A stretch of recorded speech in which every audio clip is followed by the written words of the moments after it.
Hello, everyone. Welcome to AEI and to today's event and seminar on localism in America. I'm looking forward to the discussion and remarks from our speakers and panelists. Before I introduce our speaker this evening, I'd like to draw your attention to the Localism in America visual that you see up there. Is actually the cover of a new collection of essays produced by both AEI scholars and scholars outside of AEI about how we can tackle kind of big-scale national problems at the local level with some really thoughtful essays. And you'll be hearing from some of the authors and contributors to the volume a little bit later on. I would like to say for those AEI scholars who are not up on the dais, we have about 7 of us who've contributed to the volume. A couple are here, Robert Dorr and Carlin Bowman, Sam Abrams, Rick Hess, Tom Miller, Eleanor O'Neill, and Andy Smerick. For you AEI groupies, there's quite a bit of AEI contribution to the volume as well. Before we hear from some of the contributors to the volume, though, I'd like to introduce our speaker, Mayor Stephen Goldsmith, to you. Someone I'm really pleased to have here at AEI. Steve is the Daniel Paul Professor at Harvard's Kennedy School, and he's also the Director of the Innovations in American Government program there. And he also directs the Data Smart City Solutions, a project that highlights local government efforts to use data analytics and community input to reshape the relationship between government and citizens. He's previously served as a deputy mayor of New York City under Michael Bloomberg when he was mayor, and before that, well known as the mayor of Indianapolis. And I'd also like you to check out his new book, A New City Operating System, a new City OS. We have some bookmarks out at the table on the way out. If you haven't seen that, it's really worth your while to read. And it's a real pleasure for me to be able to introduce Steve because 20 years ago, he actually took a gamble and hired me when he was the mayor of Indianapolis. 20 years ago? Did I just say 20 years ago? It's hard to believe. When I was getting my start in public policy work. So I'm grateful to him for helping get me on a path to a place like this. So without any further ado, I'd like to ask you to join me in welcoming Steve Goldsmith to AEI.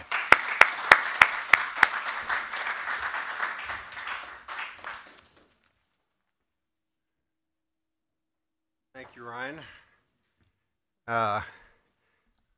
It's an interesting moment for me because I spent, a decade with Streeter telling me what to do, and then I went to New York City where Dorr told me what to do, and the only person who's actually I totally think has perfect judgment is Howard Husak, who wrote the Harvard Kennedy School case study about Steve Goldsmith in Indianapolis. When I read it, I went, man, am I good? I had no idea I did that stuff, so I thought it was really, thank you, a bestseller case study, so probably you should read it.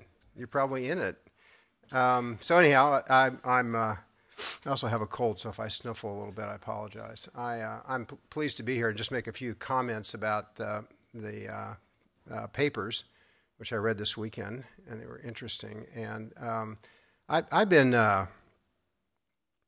got 30 years of a few successes and mostly failures in localism, right? Not in running a city, but just in trying to think about subsidiarity and what it means at the local level and how the various aspects of subsidiarity work. And let me just give you some. Occasionally I get it right, but mostly I got it wrong. So I got elected mayor of Indianapolis, and I thought that, well, cities are too big and bureaucratic as well. At least large cities are. So I wanted to have municipal federalism, and so I created this path to municipal federalism where we'd recognize communities and give them more authority over the money we spent there, and we try to have their voice be stronger. And I got into this, and then the city council, and I think close to a unanimous vote, reprimanded me, saying that they were elected to represent these districts, and how could I actually reach out to the people who live there and ask them what they thought when their view as the elected official was to tell me what their communities think, right? So on one level, that seemed to me terribly arrogant. Another is kind of an interesting issue, right? If you're thinking about where does the expression of community come from, who's the legitimate representative of that community? And so I know the conversations here are how localism is the unit through which much should be done, but I'm not even sure what that meant. So then I decided, just to kind of show total inconsistency in my philosophical approach, that I would take on a lower level unit of government than my own, which was the school board, right? Because the school board, individually elected, had been totally co-opted by the vested interests. And I don't mean just the union, I mean the union and the bureaucrats and the the bus drivers and the cafeteria workers and everybody except the teachers and students kind of ran the shop, and it was having disaster. So I saw Rick Hess's reference to the blob in the book, and at the height of my mayoral popularity, I ran against the blob candidates and lost. I won just enough seats for people to get mad at me and not enough to actually take control of the school board, right? So it was kind of the worst of all worlds. But then after that, I became an advocate for parental choice, helping raise vouchers for poor kids in the community and charter schools. And I just use that as we get started in this conversation because it represents yet another complexity of this issue of localism, right? Because we're not trying to define government, even at the lowest possible level, as the ultimate expression of civility and community, because there are parents, right? And the parents should have choices over where their kids go to school. And so if we think about this mix, it's like a different level and a different set of circumstances for each. And that's why I thought the totality of the papers were pretty interesting, right? Because you have various perspectives in the papers as well. So let me just make two other critical comments about things I've been involved with, and then make a couple more broad comments.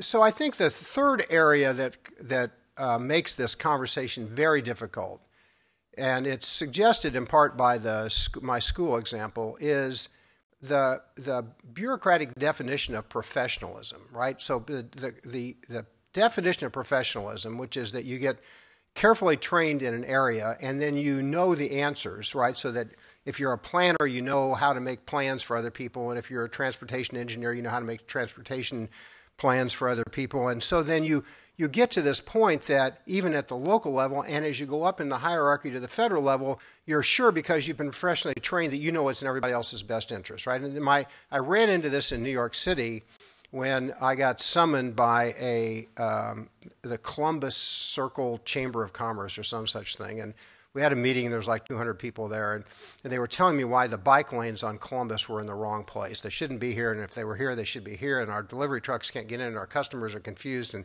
so I called a high-ranking person in the transportation department when I got back to my office as deputy mayor, and said, here's what I was told, and don't you think we should do something about it? And the person on the other end of the phone said, no, we have a professional study that tells us that the bike lanes are in the right place. I said, okay, let's do this as a hypothetical. If I met every single person, this is an actual conversation, I met every single person on that 5-block strip, and every single one of the people who lived there said the bike lanes are in the wrong place, would you agree they're in the wrong place? And the person on the end of the phone said, of course not. We have a professional study that tells us where the bike lanes should be, right? So these kind of expressions of localism and how they mix with professional talents, I think, is particularly interesting and is a thread through the papers that are here. And then my last kind of comment is the following. I run programs for mayors and mayors' chiefs of staff at Harvard.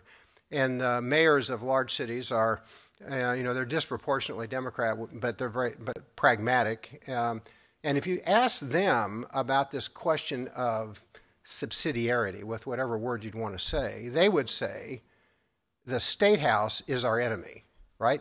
Because there is an effort, right, on the part of states to preempt local control of issues that the state legislature or governor think are things that they're against, right? And this is kind of the flip for those of us who are Republicans, right? Because basically, in this situation, the Republican legislature is saying, we don't want you to have local control over Uber pricing. We don't want you to have local control over minimum wages. We don't want you to have control over guns. And I'm not saying which side of that issue is right or wrong for purposes of today's presentation. I'm just saying that if we think about subsidiarity, it's really cool so long as we're the ones that get the authority. But if we think that the junior level of government is making really bad decisions, then how do we think then about the preemption issues and the mandate issues? So I think these things get stirred together in a pretty interesting way. So let me just make a few kind of comments about how one might weave through this complexity.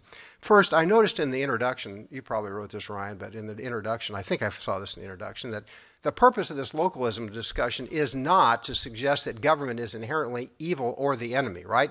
It's to say that there is a role for government, and that role for government is best executed at the local level. And for those of us who are, small government conservatives, then it's very important that we underscore that, right? Because the issue is how best to deliver value in a way that complements civil society and the activities of individuals in their own neighborhoods and in their own communities. It's not to say that government has no role. And so I thought that kind of statement, I did read that in the introduction, didn't I? Right? I mean, so it's a really important point to begin because sometimes these conversations kind of get sideways on the part of that. Secondly, I think if we're going to look at what the goals are of the conversation, then I've been in local government for 30 years. I think that as you go up levels of government, the government is less engaged and less knowledgeable about what's happening in people's lives, right? And if we think about this even from a communitarian, that's the only communitarian point of view, right? We want to be able to support kind of civil society and families, and so there's a lot to be said by the fact that the closer you are to folks, the more engaged you are, and the more you know their problems. I think that if you're not in the retail delivery of government, right, you're in an office where you don't actually ever see your customers, right, and you can't understand their day-to-day problems. The best thing that ever happened to me, where's Doris? Is he here? The best thing that ever happened to me in my whole public service life was as a prosecutor in Indianapolis, Indiana. I represented every AFDC mom, right, in child support, right? And so the ability to understand how complex and difficult their lives were, and I still remember one session where I went to them, this is kind of in the stereotypical welfare mother language, and said, if you could have help getting to work in a job or just a welfare payment, which would you prefer? And everybody said, of course I want a job, right? So the point here is that if you're making policy away from kind of the retail experience, it's less apt to be accurate. The third issue, I think, is a little more complicated, and probably Arthur is an expert in this, and I'm not, so I'll be a little careful about this. But I do feel like that the nationalization of everything aggravates the polarization of everything, right? And so the more we nationalize every single discussion, the more we're bound to have this angry debate. And if we would just take a position that, look, we ought to have a right to have our own set of values, our own set of issues, and our own set of communities, assuming that they don't have huge negative externalities on the state next door or the city next door. But the more we recognize that, the more we can have a tolerant society that recognizes that there's differences between individuals who live on the coast and the people who live in Indiana, for example. And so I really think one reason that this is particularly important a set of papers is because it's a path back from kind of this angry, we're going to nationalize everything and then we're going to really argue about it.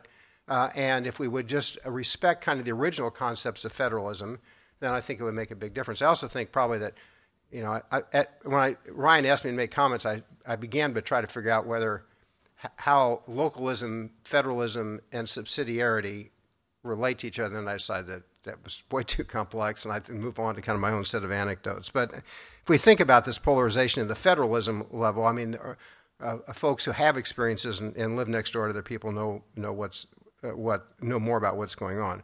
Another way to think about this is in terms of kind of the reason that this debate is important, is along the lines of effectiveness, right? Because there was, I think it was Henninger in this morning's Wall Street Journal, right? A great article about why the federal government's making mistakes.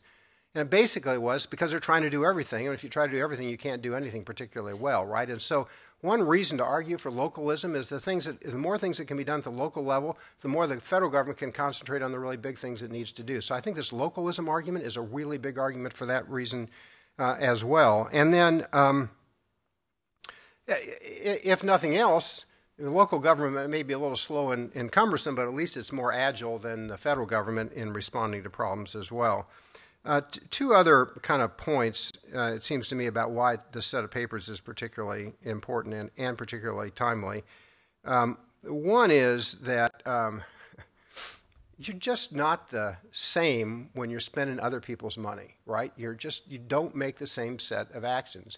I remember when I first read one of I don't remember which public choice author wrote this, but the exercise, if you sit down at a dinner table and you're going to share the check equally, do you really order exactly the same as you would if you're paying for your own check, even if you're kind of a well-intentioned person? Well, to have our mayors and governors spend their time begging Washington for money is just a counterproductive activity. And so I think the more we have localism, the better off we are.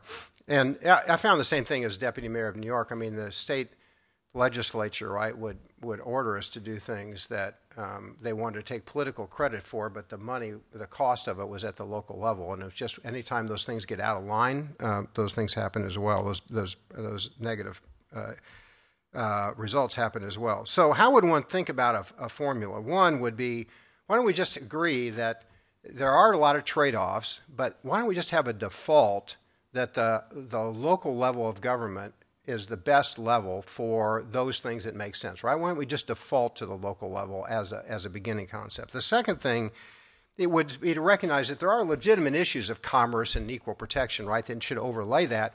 But that means that we can also compromise on some of those. And just one really kind of current hyper-technical issue, but it's a nice one to illustrate it, is, you know, there's a whole new world out here of 5G cells to make your cell phones get data faster, right? There's a pretty big argument between mayors and folks at Capitol Hill and the industry about who should have the right to decide design and zoning and placement of and cost of those cells. And you can understand there's a commerce interest, right? So that we're going to be able to use the same phone from state to state. So there's some minimal standards that need to be set, but do we really need to jump from that to total preemption of the local solution? And so there are ways, I think, to balance these issues that come out in those papers, but I think it's worth mentioning that as well. And then, as we think about effectiveness, so I think this is my last anecdote, but maybe not. I've been at this 30 years. I have a story about a lot of things. But I testified as a young mayor, I think, probably after 3 or 4 years, in front of a housing subcommittee. Which way is Congress? This way, Congress? This way? That way. All right. This is one of the most vivid moments in my my career, and I said, it was a HUD housing committee. If you give me 80% of the money you're now distributing to Indianapolis, and you tell me the number of units of housing you want, and you get out of my way, you can keep the other 20%, and I'll do more housing than you've ever seen. And the I can't remember if it was the chairman of the committee or the minority leader raised his hand and said, how could we ever trust mayors with something as important as housing, right? And basically the concept was, we're going to make social policy and we're going to give you money, but we're not going to give you the authority actually to implement it in a way that makes sense for your community. So that story seems to me to represent a number of the papers in the series, which suggests the following. I think it's silly to take a position the federal government should give money to a city or state and not hold them accountable. That doesn't make any sense to me as a kind of a good government person. But I also think it's silly for the mandates and the prescriptions and the results to be so heavily set at the national level that they don't make any sense at the local level. So why can't we come up with a localism that suggests where there's a role for the federal government, and that role involves resources, and why can't we distribute those resources in a way that are where the local and state governments are held responsible for outcomes and they're not held responsible for all of the details? Because when I went to look for a housing administrator, and I have one other story. So I wanted to take over public housing because it was a mess. And the way you hired a good public housing director is probably different in New York, Howard, but in the rest of the country was, you'd hire somebody who, not because they were good at housing, but because they were good at negotiating report writing and compliance to HUD, right? So the profile was, find a person who can manage the compliance, because the housing is really not nearly as important as the compliance. So I got... Dick Lugar passed a law that said that only Indianapolis, he tried it for everybody, but it only worked for Indianapolis, could take control of its public housing. And the day after it passed, I got a call from one of the top 2 people at HUD who said to me, if you utilize the authority, you're never going to get another federal grant from HUD, right? So the point was, we don't really trust locals to implement housing in a way that is appropriate for their community. So I just use these examples because I think they begin to show us that not that everything needs to be done at the local level, not that everything needs to be done at the state level, but that we can calibrate these correctly so that we can have the benefit of retail knowledge, and at the same time there are issues that only can be addressed at the federal level. And I thought the whole kind of Medicaid block grant discussion in your papers was particularly interesting in suggesting that, because one principle to think of as I kind of close here is that the more disruptive the process is to market-based choices and family-based choices, the less likely it is to work, right? So to the extent that we've preempted the bureaucracy into school boards decide what's in parents' and kids' best interests, or that bureaucrats decide what's in a patient's best interest, the more complicated and difficult it will be. And the last 2 points as we think about this that at least to me are important. One is, and this is a little bit more technically abstract, but it's also a way for me to plug my book before I finish the discussion, is that, look, we have a hierarchical command and control system that was designed in the progressive era coming out of Tammany Hall. And we have a world of distributed learning, right? And it's a platform where knowledge is created through a series of kind of messy discussions among folks, and the new public leadership is a public leadership that needs to curate that information and learn from that information, and so the professionals and the community iterate their ideas. So any system that says that the higher up you are in the hierarchy, the more knowledgeable you are and the more right you have to tell other people what to do is absolutely inconsistent with the way we learn and the way we harvest knowledge today, right? So the distributed networks that we have from which we can learn should change entirely the way we do business. And that means we have to kind of flatten the hierarchies and do things closer to home and to listen more. And then when we do that, in conclusion,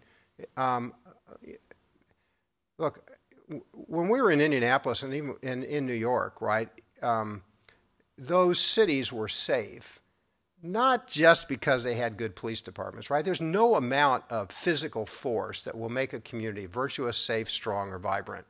It's necessary, but it doesn't do it in and of itself.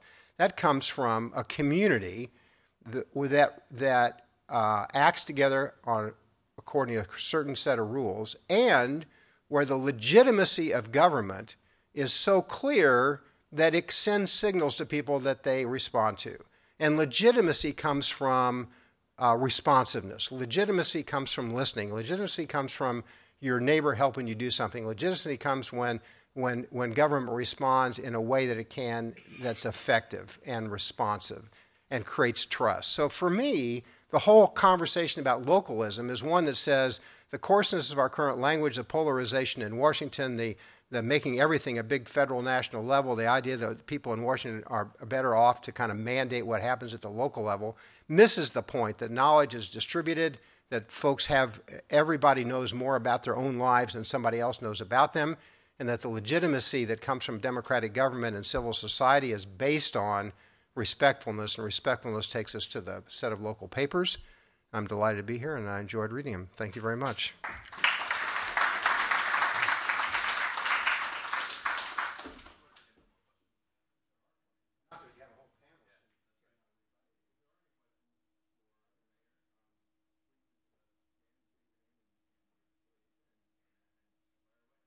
Any questions?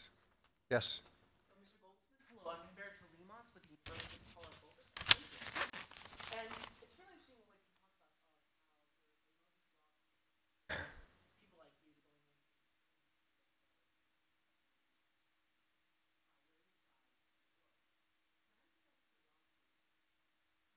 Go to some of the town hall events.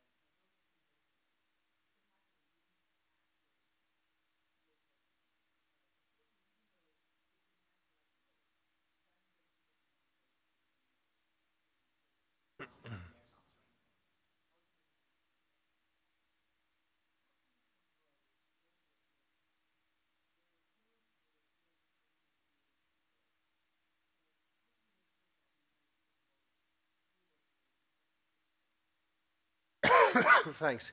That's a great and important question. Did I read it? I was reading yesterday. Howard probably can cite this. The percentage of people who voted in New York City for mayor 50 years ago contrasted to the turnout now. It's like it went from like 75% to 20%. I mean, it was like 12%. All right. Yeah, so your point's clearly accurate. Look, I think that's an important point, but I don't think it actually rebuts my point, right? But it complements it in the following way. So, I think the way we engage the community is outdated, right? I've been through these, right? You go back to your planning department, you figure out what you want to do, you call a community town hall meeting, 300 people show up, they yell at you for 3 hours, and you leave, you check the box, I engage the community, you go back and do what you're going to do anyway, right? So that's the definition of community participation, which is not a very... Right now we have tools to listen to the community, right? We have tools to kind of reach out to the community. We can text, we can create social networks, we can talk to folks. In Indianapolis, when we were trying to create a vibrant civil society, we actually got foundation money to train neighborhood leaders. I thought the best thing I could do is if I could get the foundation to train leaders on how to march on City Hall and complain to me, that I actually would have accomplished something. So how do we create neighborhood capacity? How do we bring people to the meetings? How do we structure the conversations? Just really quickly. So right after I got elected mayor, I went out to cut the ribbon in a park.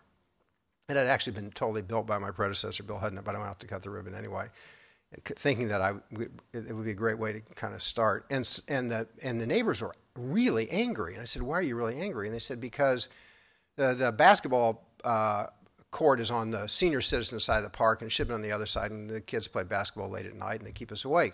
So then I went and I raised money to rebuild the rest of the Indianapolis parks from Lilly Endowment, and I held another meeting, and I said to everybody in the room, "What do you want in your park?" And this guy stands up and goes, "We're not park planners. How do we have any idea how to plan a park, right?" So I use that example because what we need to do is have structured conversations where we reach out to people, we can iterate with people. In fact, there's some really good tools. It's not the purpose of this conversation, but there's really 3D and AI tools you can use to kind of visualize this and bring people in. So yes, it's not perfect at the local level, but if you asked me, would I rather have a local conversation that's even a little bit thin on representation about the design of housing in my community, or somebody at HUD tell me what it should look like? I'll take the local level. Anybody have a... Yes, ma'am. Advocate. The city of Midwest in particular have issues with integration, desegregation. Yeah. How did you address that when you were there? Why did you ask that question? That's such a difficult question. Well, I desegregation of schools. Yeah. And I worked on Capitol Hill in the end of the 70s, and I was assigned to work with Right. Detroit, okay? I thought we had made progress and that we had moved some steps forward until I saw recent data, and we are still as segregated as we were when I started working on it. Well, let me try to answer the question in the context of today, and then Ryan can provide the rest of the answer when he comes out. So the reason I responded to your question that way is because there's just no good answer to that question. Indianapolis Public Schools, for example, had a history of explicit discrimination, right? Segregation. If you're black, you went to one school, and if you're white, you went to another school, and that continued forever, and they were under a court order, as they should have been. They really were very discriminatory. But then the result of the court order was it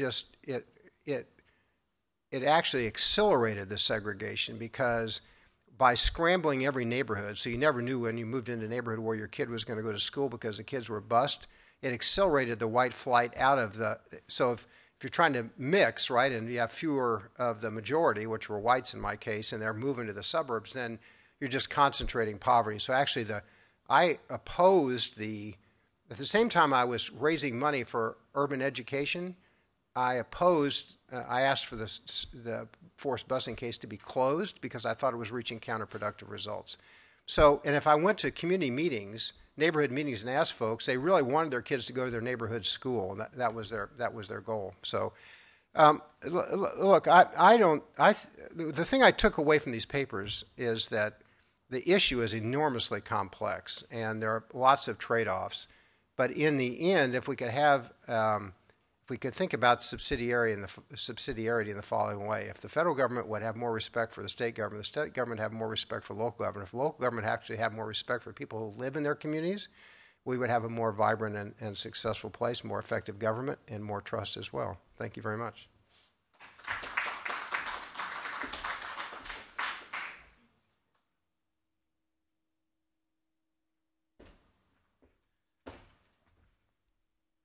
Thank you, Mayor. Thanks for being here with us today. Great comments. I'd like to ask our panel to come up now, and I'll let Joel Kotkin do the introductions of the panel. Joel is my co-editor on the volume. He's the executive director of the Center for Opportunity Urbanism, our partner in this project, and a professor of urbanism at Chapman University, and a prolific author known to many of you in this room. So, Joel, I'll hand it over to you to take on the panel. Thanks. I really enjoyed those comments, and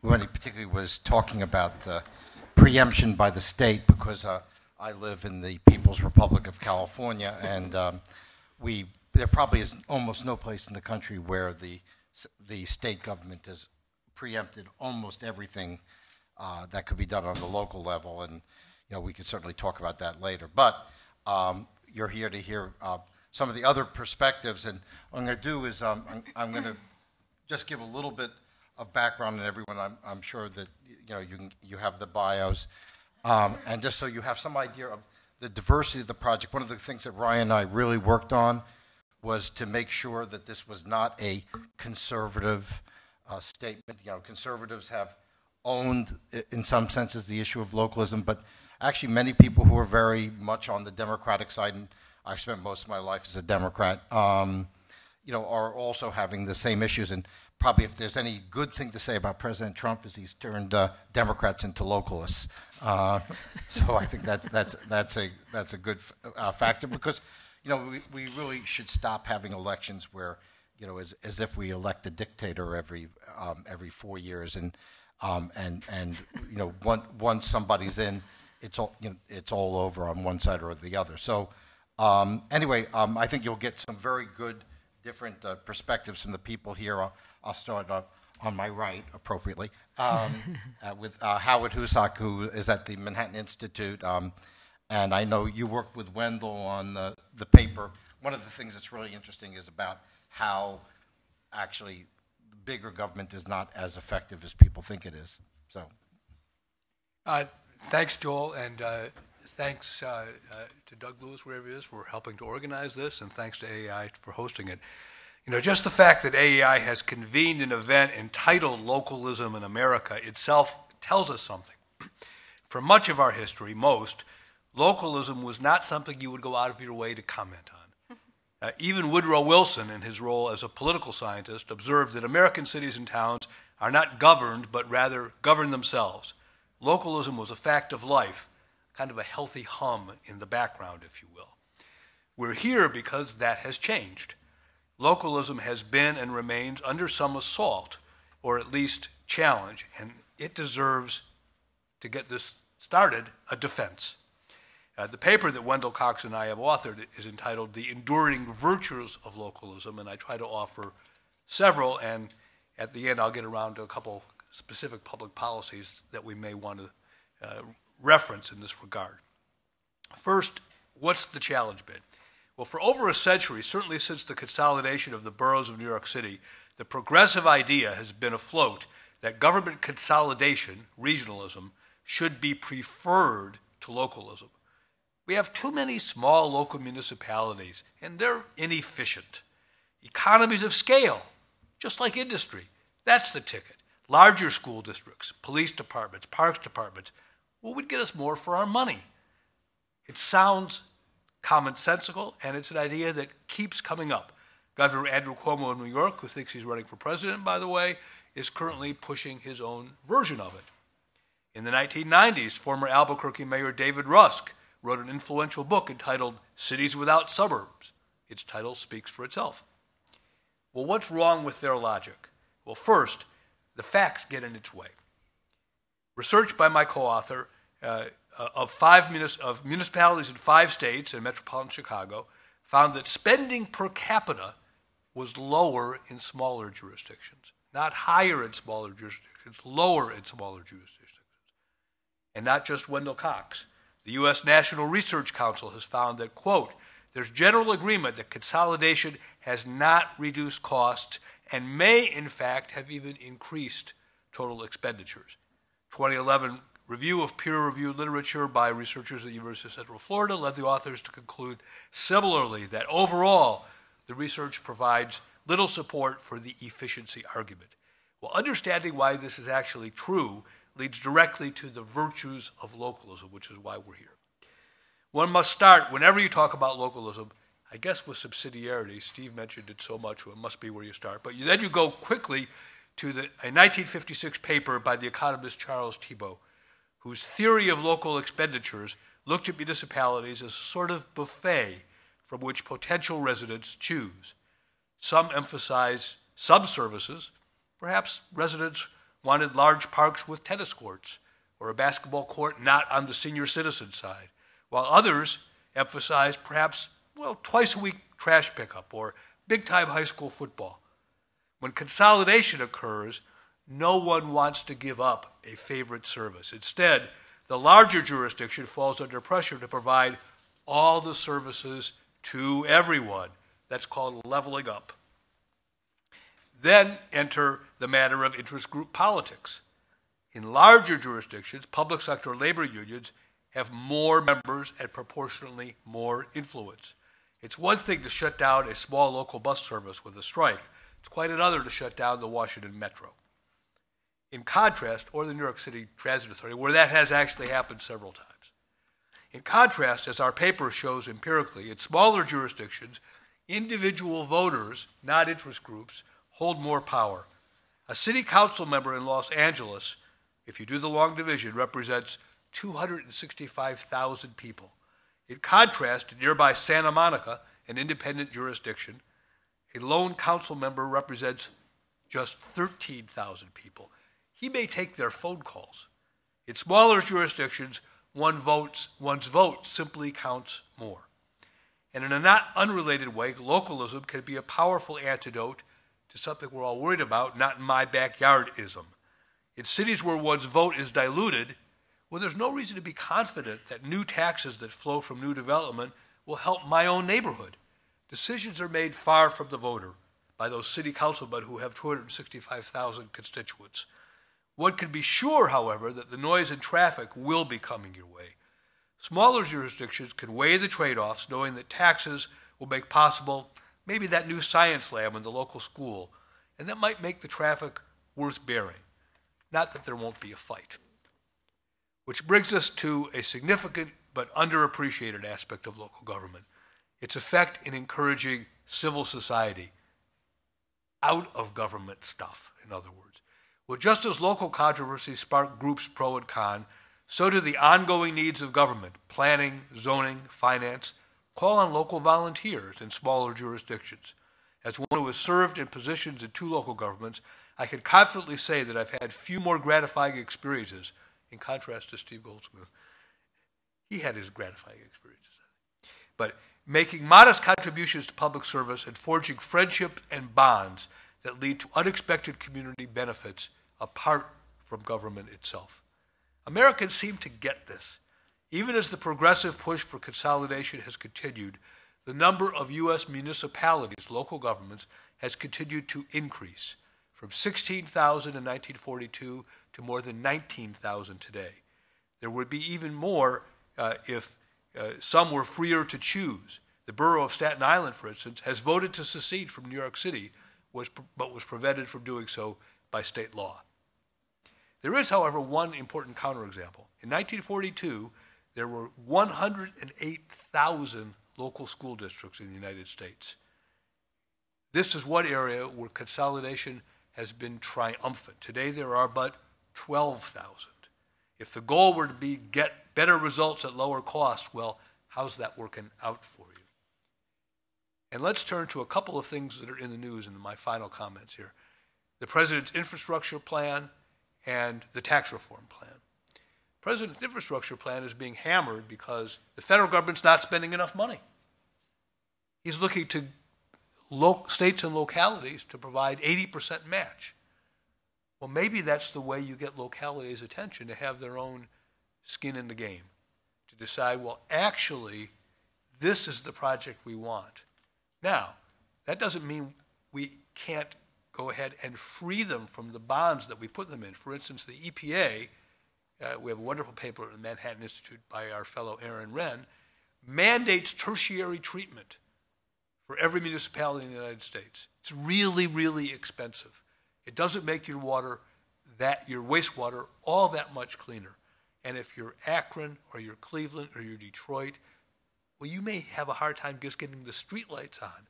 But that comes right off the top of your budget because Washington tells you you must spend on that. Giving, as the President's infrastructure plan hints at, more flexibility to the localities is a good idea. Finally, tax reform has become very controversial, especially in the blue states, because it's reduced the deduction for state and local taxes. Well, another way to look at that is to say that, well, actually, among many other things, it's maintained that deduction. It's continued to realize that local spending should have some special place in America. And by the way, it's only a thin sliver of very wealthy people who pay more than $10,000 for state and local taxes. So this is not the calamitous change that it's being portrayed in, except in a few very wealthy enclaves. Now, maybe if they ever do tax reform again, don't hold your breath, they should reserve that deduction just for local taxes. So, thus conclude my remarks. Well, just one quick comment. When you talk about localities, I spent 40 years in the city of Los Angeles where, I mean, literally you got to a point where you literally could expect nothing from your city council person who was, basically a front for the public employee unions and big developers. That was just, you just gave up. I now live in the smallest city in Orange County with about 2,600 people, and every time we have a problem, I just walk the dog to the mayor's house and complain. So there's a great advantage, and I think, as it was pointed out, the turnouts in big cities are just pathetic. I think Mayor Garcetti was elected with about 200,000 votes, or 80% victory in a city of 4 million people. So that's obviously not working out. So, but the important thing is that the issue really is subsidiarity and having a responsiveness. And Doug Ross is, like me. Well, I think he's still a Democrat. I'm now an independent. But Doug and Morley Winograd and Mike Hayes, who have been very active in the Democratic Party for a long time, are advancing ideas that they're trying to sell also to Democrats and progressives. Doug? All right. Well, if the three Democrats who wrote this paper declared that the New Deal framework of moving all the important problems to the federal level is obsolete, that we should move as much Democratic governing authority as possible out of Washington, and the imperative for doing it would be as great if Hillary Clinton had been elected president, you can assume we think that something's amiss in American life. Now, we come at it really differently somewhat than the mayor who talked about effectiveness, although we think that's a valid issue here, and differently even from Joel, who really has focused so much on the economic reality of localism as the cities being the engines of innovation. And we've really come at it out of a political concern. And that is the growing evidence that large numbers of Americans are losing confidence in democratic processes generally. Disturbing amount of polling before and after the 2016 election showing people willing to say that we in fact, because we've gotten so far off track, we need a strong leader who's willing to break the rules. And also surveys of millennials, not showing so much an authoritarian strain, but ranking the importance of living in a democracy significantly lower than that of their parents and grandparents. So we come out this really as not so much reflecting an economic reality or even government effectiveness, but really more as a political imperative. And our argument is essentially this, that the debate, particularly since the election, has focused so much on the divisiveness, the polarization, the differences that are pulling America apart and making it nearly impossible for any kind of agreement in Washington on anything important. And the call has been for leadership that can bring us together. And to the degree that that means trying to find, again, some broad national consensus around these basic kinds of lifestyle differences and economic interests and so forth, we think we respectfully disagree. We don't think that's the way to go. We think all of this diversity of values and culture and lifestyles is a sign of freedom and choice in the country, and in and of itself is a healthy thing. So the challenge really becomes, how do we rebuild public confidence in American democracy, not by insisting on singular national answers to each problem, but by celebrating the ability of the America's varied communities to find solutions that work best for them. And so the challenge is, how do you allow all of these different views and opinions to flourish while at the same time restoring a shared faith in common democratic values and processes? In other words, how do we, if we're going to allow people to play different games, if we're going to cohere in some way as a national community, we have to get strong agreement around the rules of the game. Now, not surprisingly, because you invited us to this panel, our prescription is localism, although specifically what we call constitutional localism. We really believe that to the maximum extent possible, decisions ought to be moved to the local level, and even if we have time, we think that issues like immigration even lend themselves to a local dimension, but albeit within a clear constitutional framework to protect the individual freedoms and rights that have been won over the past 250 years. We think that if we can empower local communities in this way, it not only gets us past sort of this immediate frustration and deadlock in Washington, but in the near term, moves decisions to venues where there's a better chance to actually find answers to real problems, what you were talking about, Howard was talking about, and the mayor.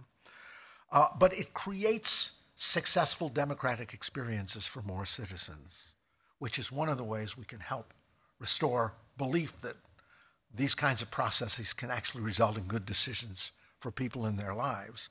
And in the longer run, we think it's a way to adapt American democracy to a country that we think now, for the foreseeable future, is going to have this tremendous diversity of views and how people want to live. The constitutional part of constitutional localism for us is critical.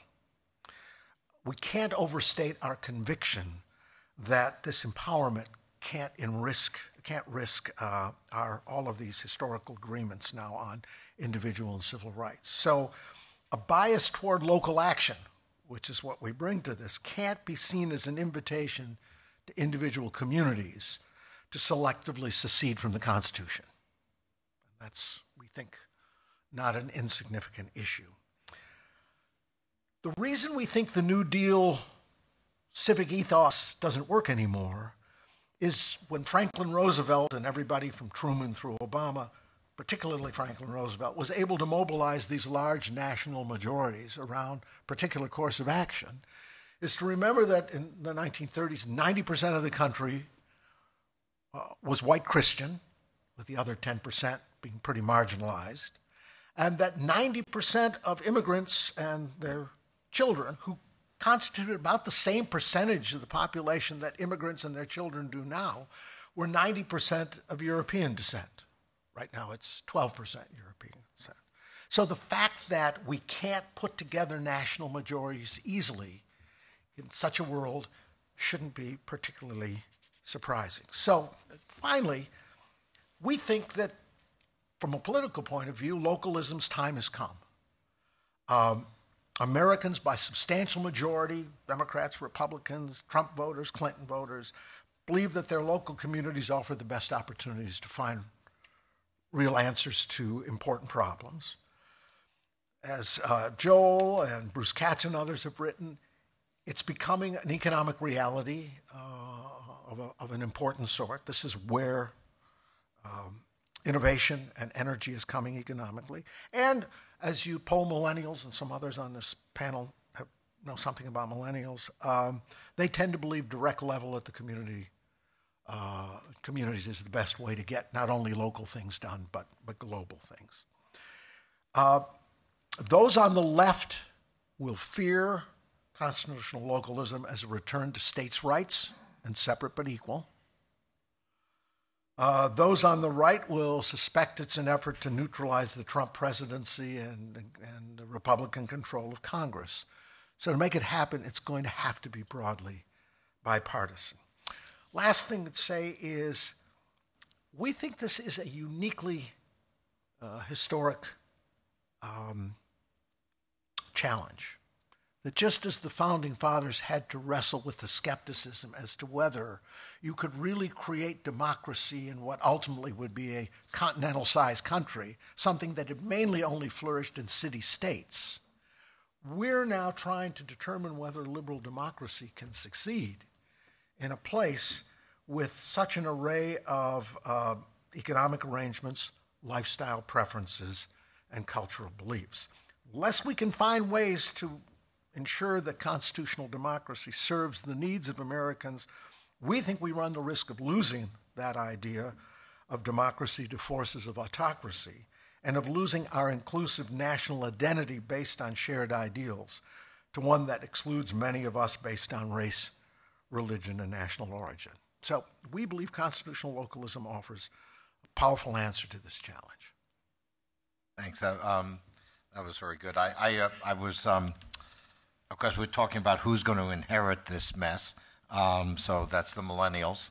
And I have to say, even though I have, well, one millennial and one borderline millennial, I clearly don't understand them. But, you know, we hear different things like Howard has seen and Doug has seen where they're very negative about democracy, and some of whom are actually in favor of some sort of authoritarian rule. But Ann Snyder, who is a fellow at the Center for Opportunity Urbanism and works here in Washington at the Philanthropy Roundtable, is somebody who's really studied the issues of millennials, and I think she's probably got better insights than we do. So, Ann? Although I don't think they're authoritarian. No, definitely not. Thank you. When about a year ago, when Joel and I were in a boardroom with several other board members of the Center for Opportunity Urbanism planning out our reports for the year, I was the youngest in the room, and they said, we want to do a lot on millennials, and they just all looked at me. And I said, I'm very old-fashioned. I'm not particularly representative. I don't know, you know. And, but, okay, just so you know, we should complete these in the next year, because I'm almost 33 at the time.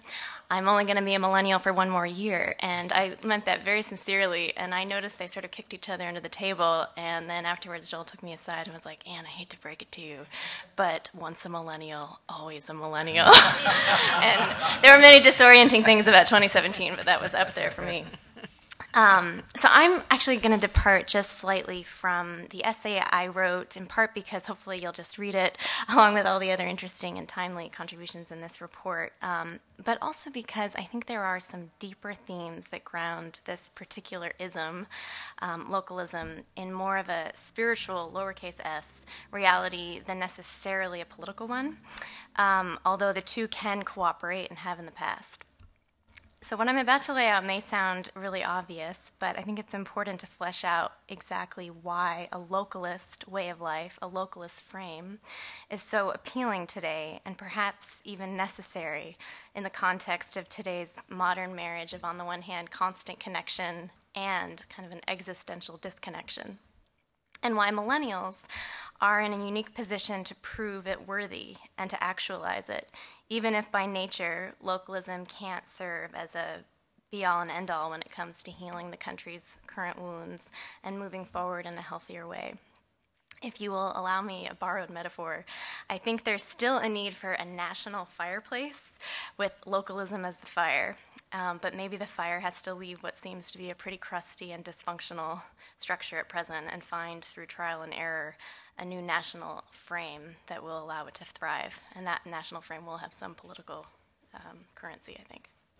So let's just first talk about generational hunger and aspiration. If you go to a range of college campuses today or talk to anyone between ages 22 and 25, people tend to be struck by a really dramatic loss of faith in institutions, a loss of any belief that institutions have the right, let alone the capacity, to be authoritative over you as an individual. There's disillusion that millennials have been betrayed by anything that exists on a large scale.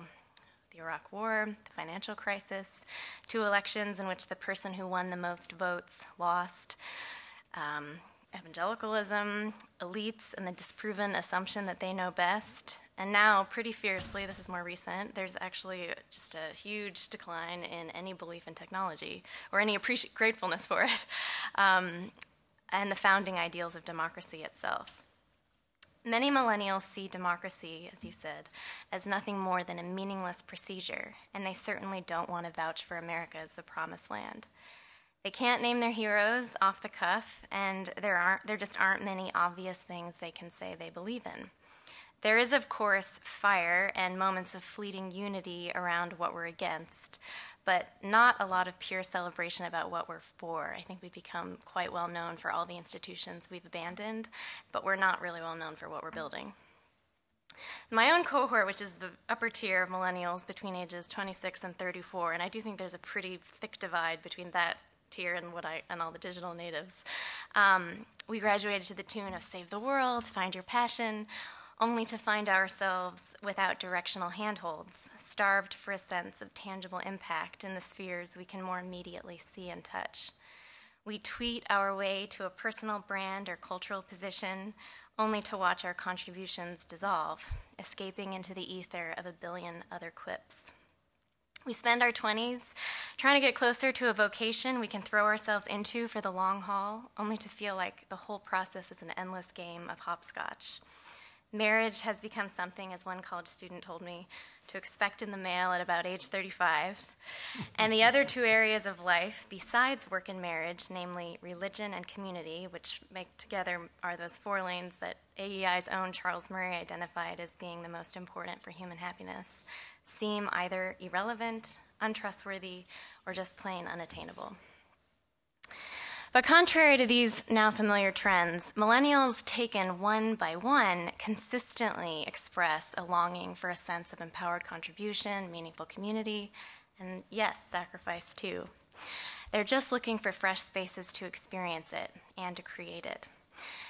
These spaces typically involve a kind of radical hospitality and inclusion, a pathway to living out healthy relationships, a clear why, shared stories and songs and experiences, and authenticity, however messy.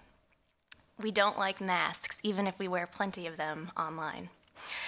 As one of Joel's friends and colleagues, Morley Winograd, says, millennials are pragmatic idealists who believe deeply in causes that can be addressed with concrete entrepreneurial action, leveraging hard data and a globalized sophistication, but local in audience and language.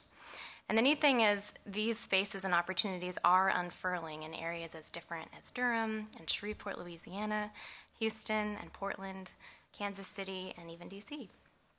So I just want to give you a few examples. And some of these are highlighted in the essay.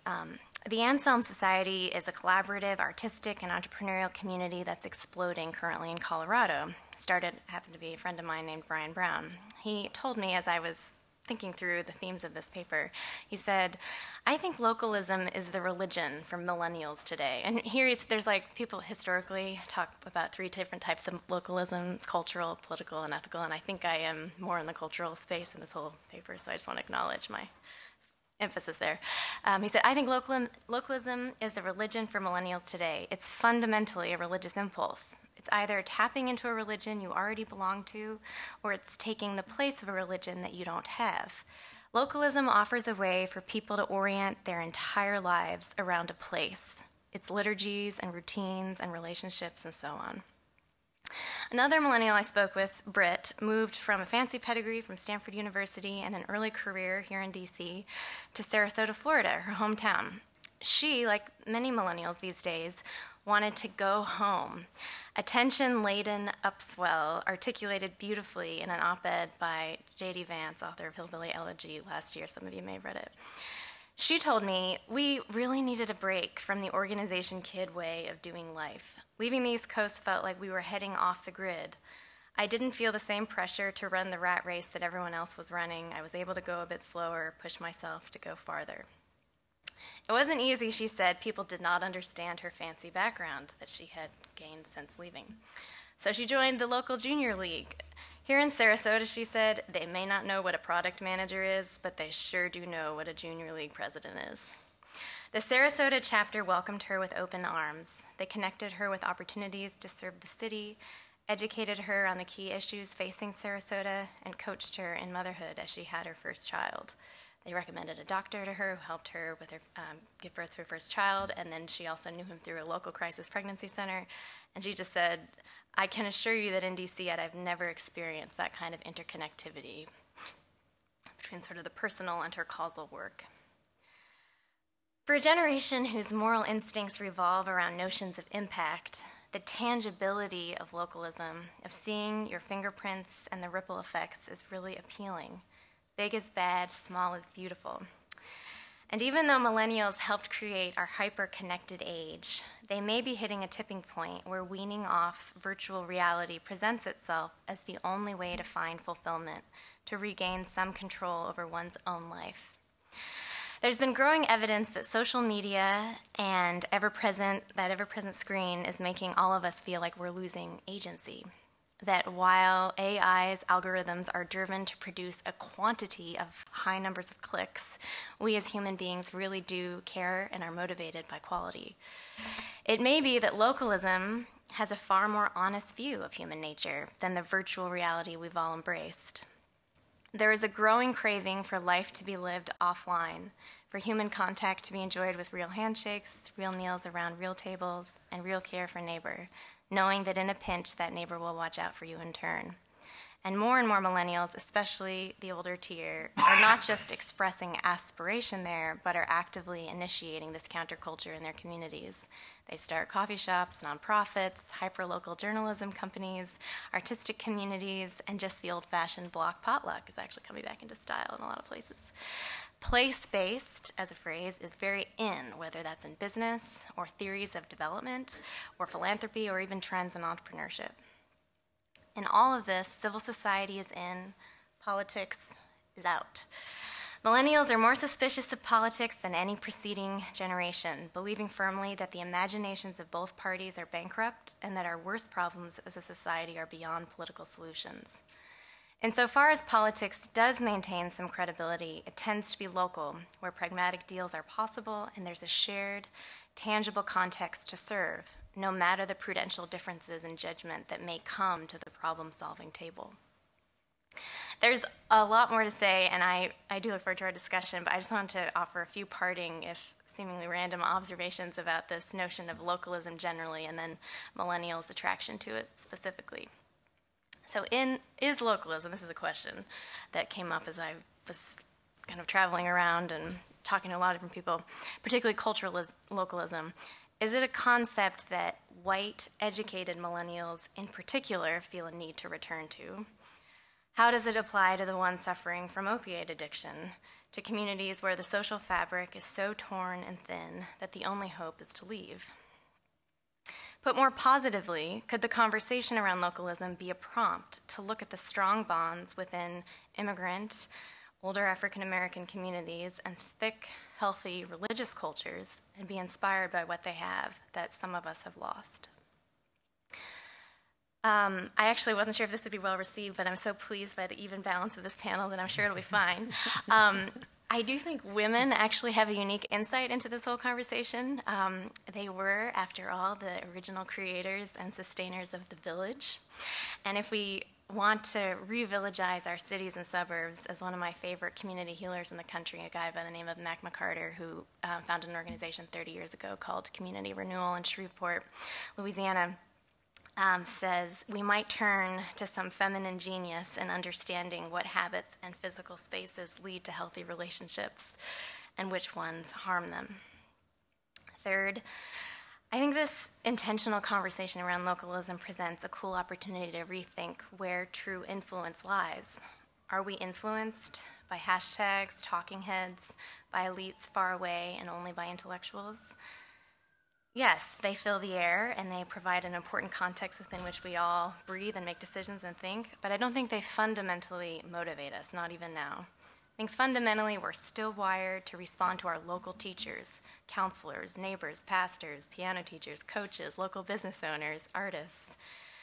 As there's a lot of talk around the crisis of authority in the country, the crisis of having nothing unifying to believe in, and no one ideology that seems to ring comprehensively true, it might be wise to honor and usher forward the local heroes in most citizens' midst, what I like to call the shepherds, those who actually hold far more moral authority over the day-to-day decisions of our lives than any, frankly, panel discussion or cable news show will. And fourth, and finally, as stated at the outset in that rather silly and faulty metaphor about the national fireplace and the local fire, I do think that if it's true what Brian Brown said, that localism is fundamentally a religious impulse, then there is a need to frame the boundaries and be clear on telos. The why, the what, the for what. Millennials tend to see just in front a product of youth, I'm sure, and the checklists that raised many of us. But insofar as we can locate our starvation for belonging, direction, and a tangible sense of contribution as arrows pointing toward the need to rebuild not just places, but a covenantal sense toward country, history, and creed, localism could become the spark for a revived communitarianism and a much healthier citizenry, as well as the flesh of a redeemed and hopefully redeeming national narrative. That's the hope and the need. Thanks. Yeah, that was terrific. A lot of what we talk about has kind of been somewhat on the negative side, but I brought Natalie from Kushner, who also I'm affiliated with the Gardner Institute in Salt Lake City. I think if there is a place where localism really does work, I think it's in Utah. Wallace Stegner wrote that if there was a national disaster, you want to be in Utah because they're anticipating it and they're preparing for it and they take care of each other. So this is why I made a special point of having Natalie both write an essay and also to speak today. So. Great. Thank you, Joel, and thanks for the invitation to be here. I really enjoyed hearing from the other panelists, and I have 2 millennial children, and everything you said rang very true for me. Since I've been here in Washington, I had a text from my son that said, Mom, I think we need to trade in our gas-powered lawnmower for an electric one. They have an exchange going on this weekend. Like, why is he thinking about that? There's a foot of snow on the ground in Utah right now. But there you go.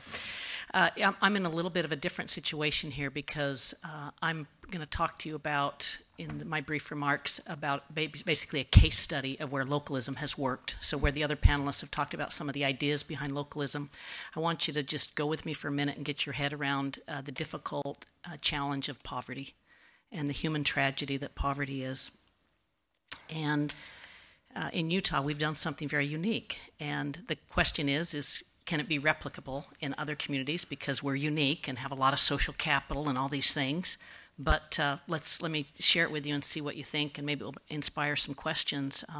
There's a journalist named Megan McArdle, and she studies Utah a little bit, comes and visits us a bit, and she observed recently that Utah has this interesting characteristic of being between the much celebrated welfare states of Scandinavia and conservative business-oriented places like Houston. She says Salt Lake City is a bit like Sweden, but run by the Chamber of Commerce. So, okay, think about that. I see some people nodding. This statement captures what I wanted to share with you today, and that is that there's an opportunity in states to have this innovative, locally conceived and driven effort to combat intergenerational poverty. And it's actually localism at its best because in our state it brings together this penchant for data-driven, self-reliant, fiscally prudent public policies that can solve something very difficult like poverty. We had a state senator in our state who had been an LDS bishop, a Mormon bishop, and he had observed in his congregation, this is a lay ministry, so he's not a professional, ministry guy. And he observed that poverty can be broken down into two general categories. Situational poverty, which would be like a divorce, a major health event, losing a job, so it's temporary in nature. And then intergenerational poverty, where it's actually passed down from parent to child to grandchild. And he also observed that most of our federal policy innovations were directed towards situational poverty and not intergenerational. So this state senator, with the help of our local Utah Department of Workforce Services and the state legislature, passed an Intergenerational Poverty Act that required our state to study intergenerational poverty. And what we did is put together all of the administrative data sets that allowed us to put together and study a cohort of people in poverty and watch them over time. Now, this experiment is still playing out, but it's a really big deal to now understand intergenerational poverty. The Act has done a lot of interesting things, and one of the things that we've learned is that intergenerational poverty, it's really important that you focus on the children. That's the main policy innovation that's come out of it. So we know that a two-generation model that addresses both parent and child addresses both of those simultaneously is better than just looking at one. We know that connecting low-skill workers with educational resources and short-term job training programs in high-demand fields yields higher earnings. We know that access to high-quality child care while parents are pursuing education or employment better prepares children for kindergarten. And again, mostly that we have a steely-eyed focus on the children. These policy interventions that we are implementing are helping us to help our people help themselves. And with this data in hand, so now that we've studied the data, we're now focusing on a policy vision to fix intergenerational poverty. And in 2015, our legislature's now put together an Intergenerational Welfare Reform Commission. These commission members are now pursuing specific strategies to get after this. They're establishing career pathways not just for adults, but for children. So you see that emphasis on children. They're connecting students to employment, not just adults to employment, but students to employment. They're promoting access to post-secondary education, including trade certificates. And then they're recognizing, and this is a really important point, that job skill development activities are as important in satisfying safety net requirements as actual employment. So if you're in training, that should qualify you for welfare, not just being employed. So these are just some of the remedies that we're doing. So Senator Mike Lee has spoken in this room about localism, and one of his most senior policy analysts told me this one time. He said the easiest answer to every problem in Washington is to keep everything the same and spend more money. So the easiest answer is keep everything the same, spend more money. And then he said, we will get it wrong by doing the easy solution. In my home state, we have tackled, or have started the really long battle, but are having considerable success in tackling intergenerational poverty. The state of Washington has now explored legislation to do the same. Other states have contacted us. We have a bill by Susan Collins and Martin Heinrich, who have introduced federal legislation that's modeled after Utah's efforts. And if I look into my crystal ball, it tells me that more states will adopt an intergenerational approach to alleviating poverty based on the Utah model.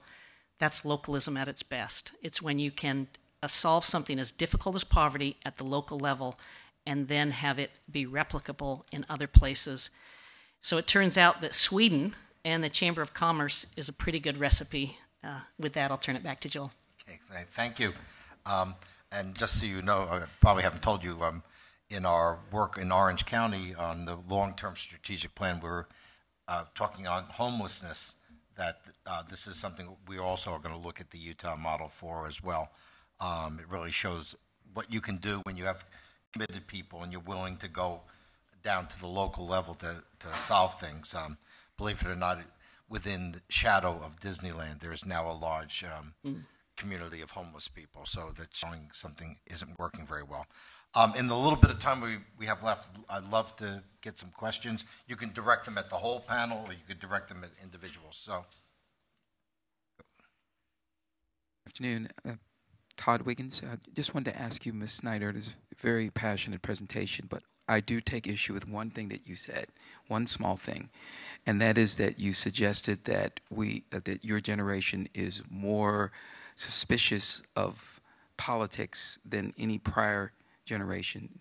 And so I would say that I don't necessarily agree with that, because if you take into consideration the anti-war movement starting in late 60s and leading up to and culminating with the removal of Richard Nixon, I think that was a period of enlightenment for many young people growing up during that period, and they were highly suspicious and opposed to some of the policies of the war. So I would only mention that as No, one. I appreciate that point. I think the only difference I would note between, say, the Vietnam era and now is that there was great passion, even if it was against political activity. There was great animated and became sort of a united movement. And whereas now, I think you just see so much been there, done that, just apathy as it pertains to the political process having any being any vehicle for good. As a You may have some 60s veteran, Yeah. I'll say this. The original Port Huron Statement of the Students for Democratic Society, the premier left-wing group of the 60s, was based around the idea of what it called participatory democracy. They meant different things by it, but they wanted to get involved. And just another, pathetic boomer. Wait a minute. Well, I was including myself too. But there was some real difference in that. One of my mentors was Allard Lowenstein, who started the Dump Johnson movement, and I was involved in that from the very beginning as a very young man. It was very directed to a political solution. It wasn't nihilistic, and it wasn't rejection. We thought that by getting rid of President Johnson, we would actually do something, and we ran candidates, and Al ran in our congressional district and won. So I think there was more of an engagement. Now, it'll be interesting to see whether young people engage in the same way, but I think what Anne's talking about is more kind of alienation from the system as opposed to what we had, which was we were alienated, but we also believed the system was could be salvaged. Joel, I want to make a point of that as well, just because of my two millennial children, but I think there's, in addition to that alienation point, but there's a lot of confusion. Mm-hmm. So in the last presidential election, I noticed my daughter and her husband, living in Massachusetts at the time, they were all about Senator Paul for president. Mm-hmm. Then when he dropped out, they jumped to Bernie Sanders. So you just think of that. They went from the libertarian to the socialist. I thought it was rather interesting. And I think it speaks to the, maybe confusion's not the right word, but maybe it's more they don't understand how to have at a federal level the kind of support they need. Yeah, please. Hi, Nick Saffron from AI. So a lot of people on the panel talked about kind of some of the effects of localism, the cultural, social benefits that localism might have. But the question I found myself wondering throughout a number of the talks was, what are, if any, the cultural or social preconditions for localism? Are there necessary things that you need to have beforehand? So just to give an idea of what I mean, one of the questions for the mayor earlier was like, why do people not really participate in a lot of these kind of local level things? And I found myself thinking, if you think about the beau ideal of American localism, these Vermont town meetings, that takes work, and it takes a certain kind of civic culture. It might require very high civic trust to begin with. It might require that I know my neighbors. It might require that I'm willing to commit a lot of time to this. And so if you move to a world where maybe, I just moved here, a lot of my neighbors just moved here, there's more dynamism, or maybe, I don't know any of my neighbors because I spend all my time watching TV or on my phone or something, or to be frank, where maybe we don't speak the same language, me and my neighbors or something like that. And so is it the case that there could be, technological, demographic, cultural changes that have taken place already that have led to a decline in localism, rather than, that would sort of make it impossible to say, well, if we just bring back the localism, we'll bring back the culture that we, kind of associate with that. I don't think you can cheat the work of actual democratic participation, no matter where you move things on the Federalist ladder. I think the hope is that as people see more decisions that impact them fairly directly, they will find ways, or the community will find ways to allow them to engage. If ultimately people don't, I don't know, it's from a great distance, but I look at Russia, it looks like people are willing to trade off all those opportunities for engagement in return for either security or prestige or whatever they need in return. So at some level, we still have to do the hard work of getting people engaged. So I think we just have to do it and see. I think in terms of the question about preconditions, I would be open to, I think preconditions of having a sense that what you do makes a difference is the key precondition, right? And it's very hard if you live in New York City to feel like what you're going to do is going to make a difference in the polity. Community boards, they don't really have a lot of power. I wrote an article many, many years ago called "Let's Break Up the Big Cities," and I think it's a good idea still. Where why should just take New York? Why not have 52 school districts rather than one school district? Los Angeles has one school district. Well, that's crazy. So I think bringing government closer to the people would be a structural precondition that might help. Preconditions is a really good question. I'll make one other precondition point, and that is the whole point, I think, of including the Utah essay in this is to say that if you see a local success story, maybe that is a precondition for you to have that local success story. So one of the biggest things in our success story, and this is in the weeds, a wonky thing, but is the data agreements that allowed us to share all the administrative data.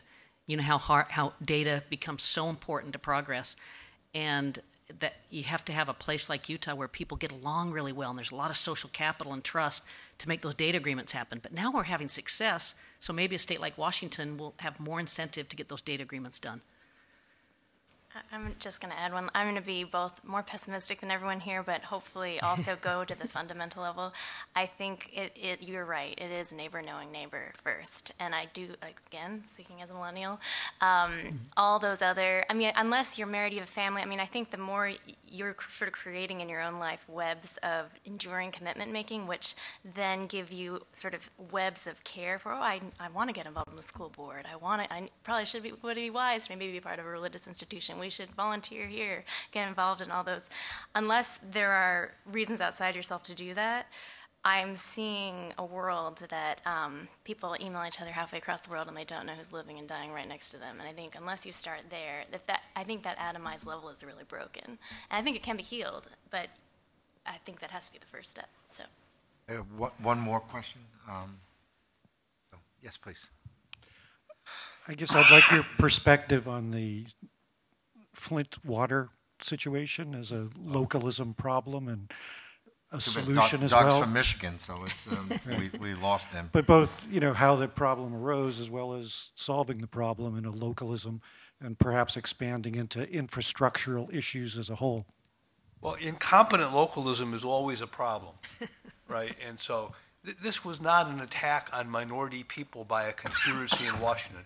It was an incompetent local government that had a source of clean water. It made a budget decision to not take Detroit's water anymore, and it was penny-wise and extremely pound-foolish. And, one thing about local government, you can vote the rascals out, and that's what should have happened there, and I'm sure it probably has happened there. But I don't think it tells us anything except that that was an incompetent local government. I don't know how Howard would feel about this, but in the state, in Salt Lake City, we have a real air quality problem, and it's all related to topography because we're in a mountain valley and we get inversions, and we can never change the inversions, but we can change what we put into them. but it's really hard to do that at the city level. It's much easier to do that at the regional level because of negative externalities and whatnot. So, I don't think this is localism always the best. It's that where can localism contribute and make things better? And I think we lean towards saying there's a lot of places where that can happen. You can disagree with me if you'd like, Howard. Or Ann. No, I think Obviously, there's regional issues. We've talked about immigration. There are certain national policies. There's an interstate commerce clause for a reason, and no, not everything is done at the local level, but more things should be. They used to be. Okay. Thank you. Thank you all for coming, and please